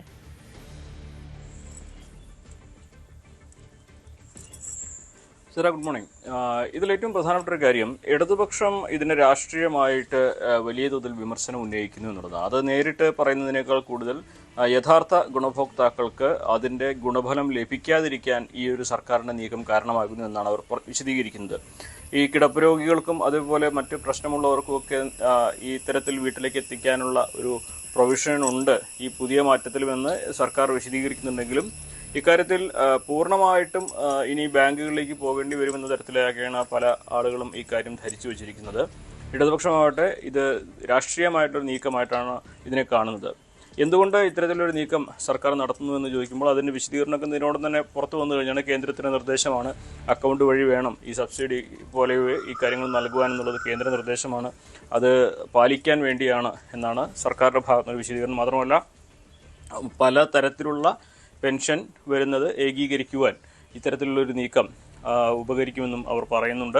സർക്കാരിനെ സംബന്ധിച്ച് പെൻഷൻ ഏകീകരണം എന്നുള്ളത് ഒരുപക്ഷെ സാമ്പത്തികമായിട്ടും അവർക്കേറെ നേട്ടമുണ്ടാക്കുന്ന അല്ലെങ്കിൽ ചെലവ് കുറച്ച് കുറയ്ക്കാൻ സഹായിക്കുന്ന ഒരു നീക്കമായിരിക്കും. പക്ഷേ സാധാരണക്കാരെ സംബന്ധിച്ച് ഇതൊരു ആശങ്ക ഉണ്ടാക്കുന്ന, പ്രത്യേകിച്ച് പലർക്കും ഈ നാഷണലൈസ്ഡ് ബാങ്കുകളിൽ അക്കൗണ്ട് ഉണ്ടായിരിക്കില്ല. അപ്പോൾ അത് അക്കൗണ്ട് എടുക്കേണ്ട പ്രായോഗികമായും ചില ബുദ്ധിമുട്ടുകളുണ്ടാകും. കിടപ്പുരോഗികളെ സംബന്ധിച്ചാണെങ്കിൽ അത് അവർക്ക് ഇനി ഇതുവരെ ലഭിച്ചുകൊണ്ടിരിക്കുന്നത് മുടങ്ങുമോ എന്ന ആശങ്കയായിരിക്കും. അപ്പോൾ ജനങ്ങൾക്ക് ഇതിൽ അവ്യക്തതയും ആശങ്കയും നിലവിലുണ്ട് എന്നുള്ളതാണ് ഇതിൽ ഏറ്റവും പ്രധാനപ്പെട്ട ഒരു കാര്യം. അത് ഇടതുപക്ഷം കൃത്യമായിട്ട് രാഷ്ട്രീയമായിട്ടും വലിയ വിമർശനത്തിന് ഉപയോഗിക്കുന്നുണ്ട്. ഇടതുപക്ഷത്തിൻ്റെ കാലത്ത് ജനങ്ങൾക്ക് ഏറെ ഉപകാരപ്പെട്ടിരുന്നത് പുതിയ സർക്കാരിൻ്റെ കാലത്ത് ജനങ്ങൾക്ക് ഉപകാരപ്പെടാത്തൊരു സാഹചര്യം വരുന്നു. അത് രാഷ്ട്രീയമായിട്ട് ഒരുപക്ഷെ ഇടതുപക്ഷം വരും ദിവസങ്ങളിൽ ഉപയോഗിക്കുവാനും അതിനെതിരെ രംഗത്തിറങ്ങാനുള്ള സാധ്യത തന്നെയാണ് നിലനിൽക്കുന്നത്. എന്നാണെങ്കിലും സർക്കാരിൻ്റെ പുതിയ നീക്കം ഗുണഭോക്താക്കൾക്കിടയിൽ അല്പം ആശങ്ക നൽകുന്ന സാഹചര്യമാണ് തീർക്കുന്നത് എന്ന കാര്യത്തിൽ സംശയമില്ല. ഇടതുപക്ഷം അത് രാഷ്ട്രീയമായിട്ട് ഉപയോഗിക്കാനുള്ള അല്ലെങ്കിൽ രാഷ്ട്രീയമായിട്ട് ഇതിനെ നേരിടാനുള്ള ഒരു ഒരുക്കത്തിലുമാണ്. ശരി അനുമോദ്, സർക്കാരിന്റെ ഭാഗത്തു നിന്നും ഇതുമായി ബന്ധപ്പെട്ടുള്ള എക്സ്പ്ലനേഷനൊക്കെ വരുന്നുണ്ടെങ്കിൽ പോലും ഇടതുപക്ഷം ഇതിനെ ശക്തമായി ഇതിനെതിരെ പറയുന്ന ഒരു സാഹചര്യമാണ് നമ്മൾ കേൾക്കുന്നത്. എന്തായാലും അടുത്തൊരു വാർത്തയിലേക്ക്. ഗൃഹോപകരണ ഇലക്ട്രോണിക് ഡിജിറ്റൽ റീറ്റെയിൽ ശൃംഖലയായ ഗോമുനന്ദിലെ ജിമാർട്ടിന്റെ 66ാമത് ഹൈടെക് ഷോറൂം ചെറായിയിൽ പ്രവർത്തനം ആരംഭിച്ചു. വൈപ്പിൻ MLA ടോണി ചമ്മണി പുതിയ ഷോറൂം ഉദ്ഘാടനം ചെയ്തു. ഷൈനി ഗോപു നന്ദിലത്ത് ആദ്യ വിൽപ്പന നിർവഹിച്ചു.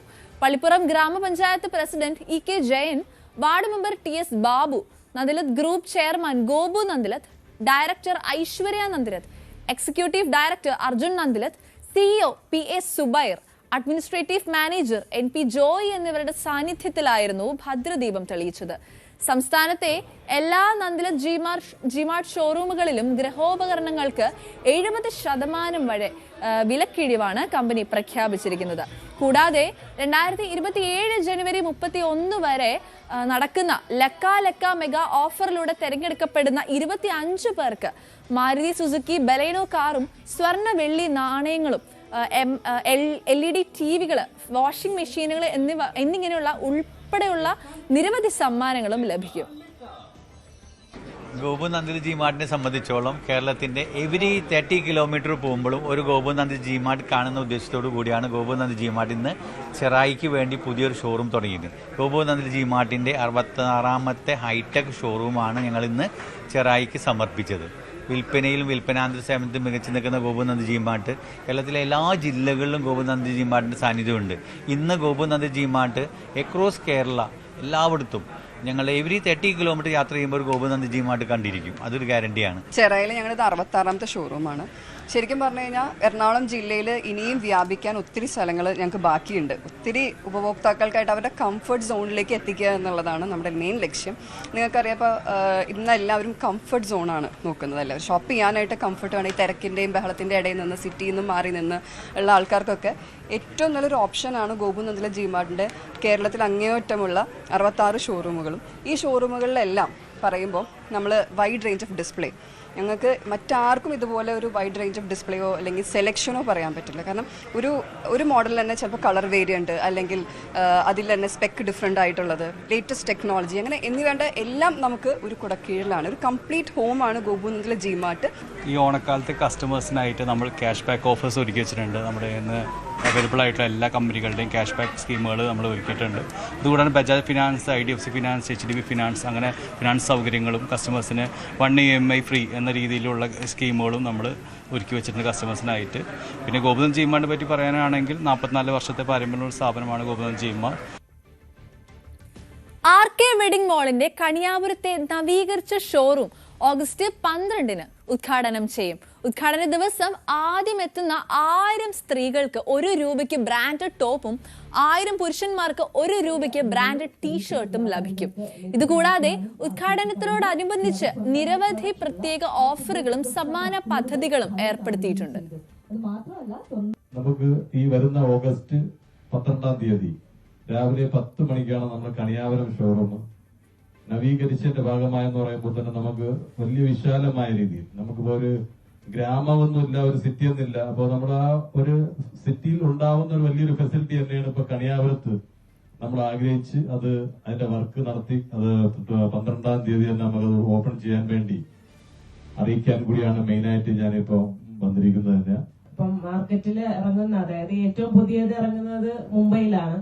അപ്പൊ അവിടെ നിന്ന് തന്നെ ഏറ്റവും ബോളിവുഡ് സ്റ്റൈൽ ഐറ്റംസ് ഒക്കെ നമ്മൾ കൊണ്ടുവരികയും എല്ലാ ആർക്കെ വെഡിങ് മാളിന്റെ ഷോറൂമിൽ നമ്മളത് പ്രസന്റ് ചെയ്യുകയും ചെയ്യുന്നുണ്ട്. അതോടൊപ്പം തന്നെ നമ്മളത് സോഷ്യൽ മീഡിയയിൽ ഭംഗിയായിട്ട് നമ്മൾ ചിത്രീകരിക്കാറുണ്ട്.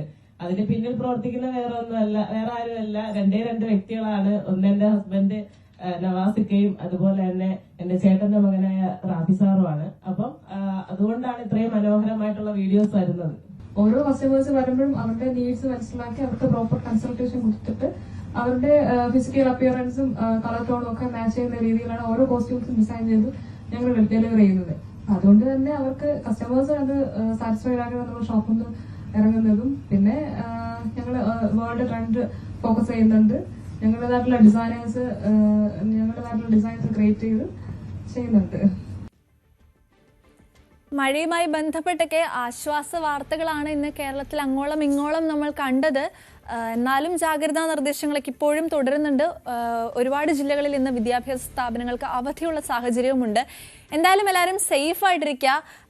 നാളെയും ഇതേ സമയം രാവിലെ 7 മണിക്ക് ഞാൻ നിങ്ങളോടൊപ്പം എത്തുന്നതായിരിക്കും. Achayans gold presents newsy morning ഇന്നിവിടെ അവസാനിക്കുകയാണ്. This is Seramia Aisen signing of.